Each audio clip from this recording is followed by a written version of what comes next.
कहानी की शुरुआत होती है यूएस मैरीन के एक जाबाज सोल्जर माइक से, जिसने एयरपोर्ट पर अपनी गर्लफ्रेंड को गुड बाय किया और हेलीकॉप्टर में बैठकर अपने मिशन के लिए निकल पड़ा। अगले ही सीन में माइक रेगिस्तान की झुलसती गर्मी में आ चुका था और अपने साथी टॉमी के साथ एक चट्टान पर स्नाइपर पोजीशन लिए टारगेट के आने का इंतजार कर रहा था। जहां एक और स्पॉटर टॉमी अपने नेचर के अकॉर्डिंग बकबक किए जा रहा था, तो वहीं माइक चौकन्ने होकर केवल निशाने पर ध्यान लगाए हुए था। तभी उन्हें रेगिस्तान में पैदल चल रहे कुछ लोग दिखाई दिए और अगले ही पल गाड़ियों में सवार कुछ हथियारबंद लोग उनके पास आकर रुक गए। तभी एक गाड़ी में से 65 साल का एक आतंकवादी सईद आसिफ निकलकर बाहर आया, जो माइक का टारगेट था। इतने में ही टॉमी और उसके रेडियो पर आ रहे कमांड लगातार माइक पर टारगेट को हिट करने का दबाव बनाने लगे। लेकिन तभी माइक ने गौर किया कि वे सारे लोग तो वेडिंग सेरेमनी के लिए जमा हुए थे और माइक का टारगेट दूल्हे का बाप था। माइक ने टारगेट पर निशाना लगाया ही था कि तभी दूल्हा और दुल्हन टारगेट के सामने आ गए, जिससे माइक के लिए टारगेट पर निशाना लगाना मुश्किल हो गया। हालांकि उसे लगातार ऑर्डर मिल रहे थे कि वो दूल्हे को मारकर टारगेट को भी मार गिराए, लेकिन माइक के ज़मीर ने उसे किसी बेकसूर को मारने की इजाजत नहीं दी और उसने कमांड सेंटर से ये झूठ बोल दिया कि उसका टारगेट हाथ से निकल चुका है। तभी बदकिस्मती से माइक और टॉमी आतंकवादियों की नजरों में आ गए। उन्हें देखते ही टारगेट तुरंत वहां से फरार हो गया और आतंकवादी माइक और टॉमी पर अंधाधुंध गोलियां बरसाते हुए उनका पीछा करने लगे। उनका सामना करना मुश्किल था, इसीलिए माइक और टॉमी भाग खड़े हुए, लेकिन बदकिस्मती से भागते हुए उनका जीपीएस डैमेज हो गया। वे किसी तरह बचते बचाते एक चट्टान के पीछे छुप गए, पर आतंकवादी अब भी उनके पीछे लगे थे और दबे पांव उनकी तरफ बढ़ रहे थे। तभी माइक ने बड़ी ही चालाकी से उनका ध्यान दूसरी ओर भटका दिया। आतंकवादियों के जाते ही माइक और टॉमी ने कमांड सेंटर से रिक्वेस्ट किया कि उन्हें जल्द से जल्द वहां से निकाला जाए, लेकिन जवाब में उन्हें बताया गया कि पहले उन्हें रेगिस्तान को पार करके पास के गांव तक पहुंचना होगा, जो उनसे 5 घंटे की दूरी पर है। तभी वे उन्हें पिक कर सकते हैं। ये सुनकर वे पैदल ही निकल पड़े और सैंडस्टॉर्म के साथ साथ झुलसा देने वाली गर्मी का सामना करते हुए गाँव की तरफ जाने लगे। इस दौरान टॉमी माइक को अपने बेटे से मिलने की कहानी सुनाकर पका रहा था, लेकिन माइक चुप था और कुछ परेशान लग रहा था। टॉमी के फोर्सफुली पूछने पर माइक ने बताया कि वो अपनी गर्लफ्रेंड जेनी से शादी करना चाहता है, लेकिन उसे डर है कि कहीं उसे अपने फैसले पर पछताना न पड़े।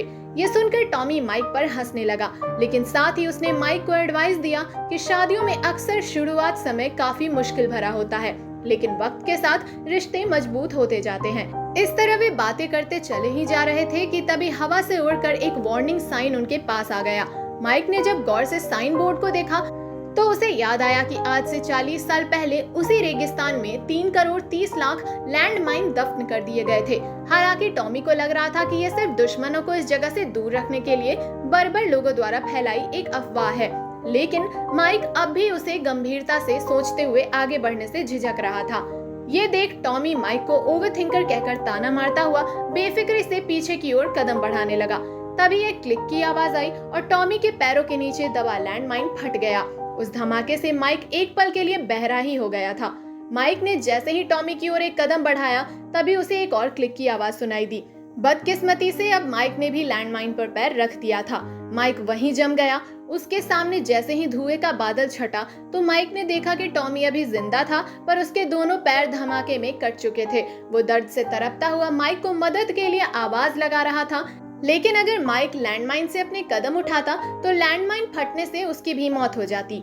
माइक टॉमी को शांत करने की कोशिश कर रहा था। उसके बेटे की बात करने से टॉमी को थोड़ी हिम्मत मिली। टॉमी ने मॉर्फिन की इंजेक्शन निकाल ली, जो हर मैरीन्स के फ्रंट पॉकेट में रखी होती है, और खुद को इंजेक्ट कर लिया। फिर टॉमी ने रेडियो तक पहुंचने की कोशिश की, लेकिन दर्द उस पर एक बार फिर हावी हो गया। तभी माइक को एहसास हुआ कि वो जिस लैंडमाइन पर खड़ा है वो पुराना है और खराब हो चुका है। ये सोचकर माइक ने आगे बढ़कर टॉमी की मदद करने का फैसला लिया, लेकिन टॉमी अपने लिए माइक की जान को खतरे में नहीं डाल सकता था, इसलिए उसने माइक को आगे बढ़ने से रोकने के लिए अपने सिर पर गन तान दी और माइक से कहा, चाहे कुछ भी हो जाए, तुम्हें जिंदा रहना है। ये कहकर टॉमी ने खुद को गोली मार ली। उसे देख माइक गुस्से से चीखने चिल्लाने लगा, लेकिन उसकी आवाज सुनने वाला वहाँ कोई भी नहीं था। माइक बुरी तरह से थक चुका था, इसीलिए वो अपने घुटनों पर बैठ गया। अब माइक को किसी भी तरह वो रेडियो अपने पास लाना था, जो उससे कुछ गज की दूरी पर था।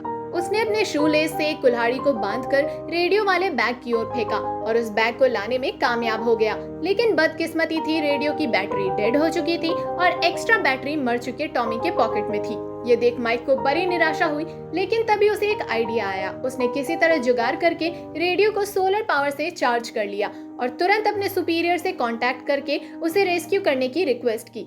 लेकिन उसे जवाब आया कि माइक जिस रेगिस्तान में फंसा हुआ है वहां सैंडस्टॉर्म की वजह से कोई भी रेस्क्यू चॉपर नहीं पहुंच सकता। लेकिन अगर सब कुछ ठीक रहा तो वो 52 घंटे में एक रेस्क्यू टीम भेज देंगे। इस जवाब से माइक अपने मेजर पर भड़क उठा। इस पर मेजर ने उसे सुझाव दिया कि अगर वो अपने आसपास एक गड्ढा खोदकर उसमें कूद जाए तो धमाके से उसके कुछ खास अंगों को ही नुकसान पहुंचेगा, लेकिन उसकी जान बच जाएगी। लेकिन माइक ने मदद आने तक वहीं खड़े रहने का फैसला किया और अपनी घड़ी पर 52 मिनट का टाइमर सेट कर लिया।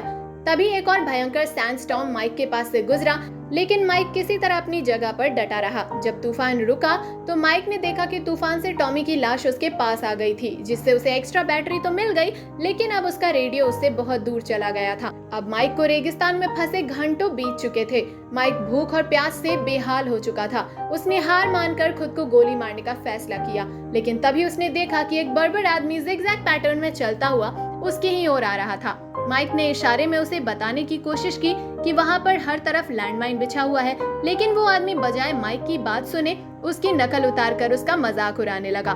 माइक ने उसे अपनी परेशानी बताने की कोशिश भी की, लेकिन उसने माइक से कहा कि उसे अपने कदम उठाकर आगे बढ़ना चाहिए। ये कहकर उसने माइक का वाटर फ्लास्क ले लिया और रेगिस्तान में कहीं गुम हो गया। प्यास और थकान से पूरी तरह हताश हो चुका माइक अपनी यूरिन पीने ही वाला था कि तभी उसने एक छोटी बर्बर लड़की को उसका फ्लास्क लिए अपनी ओर आते देखा। वो लड़की माइक के लिए फ्लास्क भरकर पानी ले आई थी, जिससे माइक ने अपनी प्यास बुझाई। हालांकि वो लड़की कुछ बोली नहीं, पर उसने सोल्जर के खिलौने के जरिए माइक को बताया कि उसे तुरंत लैंडमाइन से अपने पैर हटाकर आगे बढ़ना होगा।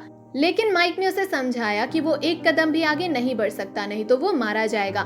माइक ने लड़की से अपना रेडियो लाने के लिए कहा, लेकिन लड़की उसकी बात समझ नहीं पाई। ये देख परेशान हो चुका माइक उस पर भड़क उठा, जिससे वो लड़की डर कर वहाँ से भाग गई।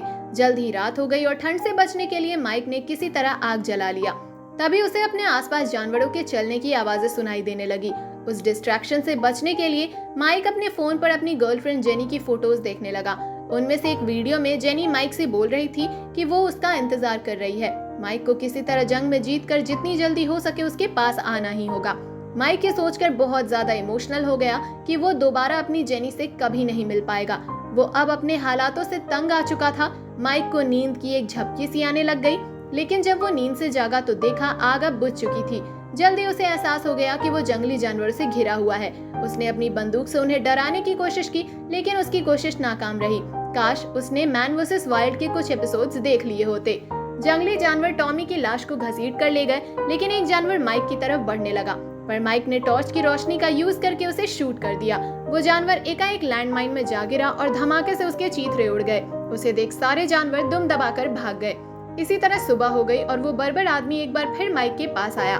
उसने माइक से कहा कि माइक बहुत लकी है जो इस बीहड़ रेगिस्तान में लैंडमाइन में पैर रखने के बावजूद भी अभी तक बचा हुआ है, जबकि उस पर जानवरों ने भी हमला किया था, लेकिन माइक उनसे भी बच गया। वो बर्बर माइक को फिर से आगे कदम बढ़ाने के लिए कहता है, लेकिन ऐसा करना माइक के लिए आसान नहीं था।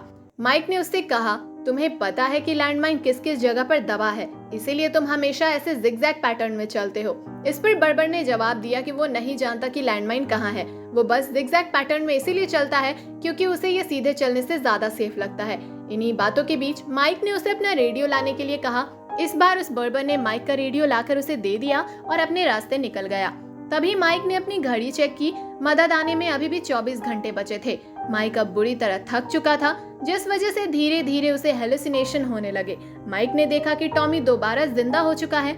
माइक के इमेजिनेशन टॉमी ने उसे मोटिवेट किया और उसे कहा कि माइक को किसी भी तरह यहाँ से जिंदा निकलना है। इसी तरह एक बार फिर रात हो गई और अब माइक को अपनी जिंदगी में की हर गलतियां याद आने लगी। उसे इस बात का भी पछतावा होने लगा कि वो अपनी गर्लफ्रेंड जेनी को अकेला छोड़कर मिशन पर आ गया था। तभी बदकिस्मती से एक बार फिर जानवरों ने माइक को घेर लिया। इस बार तो लैंडमाइन फटने से भी वे नहीं भागे और माइक पर टूट पड़े। माइक अंधेरे में भी अंदाजे से उन पर गोलियां चलाने लगा, लेकिन बावजूद इसके जानवरों ने माइक पर अटैक कर दिया। माइक जानवरों से लड़ते हुए भी अपने विचारों में खो गया। लेकिन जब सुबह हुई तो माइक अपने विचारों से बाहर निकल आया और देखा कि उसने जितने भी जानवरों को शूट किया था वे सारे मर चुके थे। जानवरों का झुंड कम था, इसलिए माइक उन्हें मारने में कामयाब हो पाया। माइक रेगिस्तान की चिलचिलाती धूप को सहता हुआ, हालातों से लड़ता हुआ पिछले 45 घंटों से लैंडमाइन पर खड़ा था। तभी रेडियो पर उसके सुपीरियर ने उससे बात की और उससे पूछा कि उसकी रेस्क्यू टीम 17 घंटे देरी से पहुंचेगी, क्या तब तक माइक सरवाइव कर पाएगा। लेकिन माइक अब थक चुका था। उसने कहा कि वो और इंतजार नहीं कर सकता। तभी उसके मेजर ने किसी से उसकी बात करवाई। वो जेनी थी। माइक उसकी आवाज सुनकर इमोशनल हो गया और उसे छोड़कर जाने के लिए माफी मांगने लगा। उसे पछतावा था कि वो जिस भी चीज को छूता है वो डिस्ट्रॉय हो जाती है। तभी माइक को हेलुसिनेशन हुआ कि जेनी उसके सामने रेगिस्तान में एक काउच पर बैठी है। माइक ने उसकी ओर बढ़ने की कोशिश की, पर उसकी सारी हिम्मत जवाब दे गई और वो जमीन पर गिरने लगा। तभी अचानक कहीं से उस बर्बर आदमी ने आकर माइक को पकड़ लिया और उसके घाव पर मरहम लगाने लगा। उसने माइक को बताया कि एक समय था जब उसने भी गलती से एक लैंडमाइन पर पैर रख दिया था, जिससे उसने अपने पैर खो दिए। बर्बर ने आगे कहा कि पैर खोने के बाद उसे ऐसा लगा कि उसने सब कुछ खो दिया है, लेकिन वो अपना सारा दर्द भूल गया जब वो अपनी बीवी से मिला और आगे चलकर उसकी एक प्यारी सी बेटी हुई। उसने माइक को समझाया कि जिंदगी में चाहे कुछ भी हो जाए, हमें हमेशा आगे बढ़ते रहना चाहिए। ये सुनकर माइक ने उस आदमी से कहा कि वो लकी है जो उसे इतनी सुंदर बेटी मिली है, वो बहुत प्यारी है, और माइक के लिए पानी लेकर आई थी। उसकी मुस्कान बिल्कुल उसके पिता की तरह है। ये सुनकर बर्बर इमोशनल हो गया और बोला कि अब उसकी कोई बेटी नहीं है। एक बार जब वो अपनी बेटी के साथ लैंडमाइन को निकालकर उसे टिन कैन से बदलने निकला था तो गलती से एक लैंडमाइन फट गया जिसमें उसकी बेटी की मौत हो गई। ये सुनकर माइक के पैरों तले जमीन ही खिसक गई। बर्बर ने कहा कि वो खुश है कि उसकी बेटी माइक से मिलने आई थी, लेकिन अब माइक को यहाँ से निकल जाना चाहिए। ये कहकर वो बर्बर चला गया। माइक उसके साथ उसकी बेटी को भी जाते हुए देख रहा था, पर वो कुछ ही पल में हवा की तरह ओझल हो गई। तभी माइक को फिर से हेलुसिनेशन होने लगे, जिसमें उसने अपने बचपन की एक घटना देखी जब उसके बूढ़े पिता उसकी माँ को पीट रहे थे और माइक लाचार खड़ा उन्हें देख रहा था। उसने अपनी माँ को हॉस्पिटल में बीमार पड़े देखा और साथ ही उसे अपनी गर्लफ्रेंड के साथ बिताए कुछ अच्छे पल भी याद आ गए। इसी दौरान माइक ने रेडियो पर सुना कि रेस्क्यू टीम उसे बचाने आ चुकी है, लेकिन उन्हें माइक का करंट लोकेशन चाहिए, तभी वे उस तक पहुंच पाएंगे। ये सुनकर माइक ने तुरंत फ्लेयर निकाल लिया। वो उसे जलाने ही वाला था कि तभी हिल पर खड़े 2 आतंकवादी उस पर हमला करने लगे। वे माइक के आसपास के लैंडमाइंस को उड़ाने लगे, जिससे माइक के हाथ से उसका फ्लेयर छूटकर दूर जा गिरा, लेकिन माइक ने किसी तरह अपने स्नाइपर से उन्हें शूट कर दिया। रेस्क्यू टीम जल्द ही वहां से गुजरने वाली थी, लेकिन फ्लेयर अब भी माइक की पहुंच से दूर था। लेकिन तभी माइक को बर्बर की कही वो बात याद आई, चाहे कुछ भी हो जाए हमें आगे बढ़ते रहना है। माइक यही सोचकर आगे बढ़ गया। खुशकिस्मती से वहाँ कोई धमाका नहीं हुआ। उसने जहाँ पैर रखा था वो बस एक टिन कैन था। उसे याद आया गांव वालों ने हर बार उसे कहा था यू कैन डू इट, लेकिन माइक के डर ने उसे हिलने नहीं दिया। खुशकिस्मती से माइक को गंभीर चोटें नहीं आई थी। वो अब खुश था कि वो जिंदा है। उसने खुशी से रोना शुरू कर दिया। हालांकि उसे खुशी तो हुई थी, पर इस बात पर गुस्सा भी आया होगा कि वो पहले कदम बढ़ाने की हिम्मत नहीं कर पाया। लेकिन जो भी हो, इस घटना ने माइक को जिंदगी की अहमियत सिखा दी। माइक ने फ्लेयर जला दिया और रेस्क्यू टीम तुरंत उसे बचाकर घर ले गई। एयरपोर्ट पर जेनी अपनी आंखों में आंसू लिए माइक का इंतजार कर रही थी। माइक अपने घुटनों पर झुक गया और उसे शादी के लिए प्रपोज किया और वादा किया कि उसे कभी छोड़कर नहीं जाएगा। इसके बाद उन दोनों ने अपनी नई जिंदगी की ओर एक कदम बढ़ाया और ये फिल्म यहीं खत्म हो गई। दोस्तों, उम्मीद है आपको वीडियो पसंद आई होगी। ऐसे ही और भी मजेदार वीडियोस देखने के लिए हमारे चैनल को सब्सक्राइब करें, साथ ही बेल आइकॉन को भी जरूर दबाएं और वीडियो को लाइक करना ना भूलें। Thanks for watching.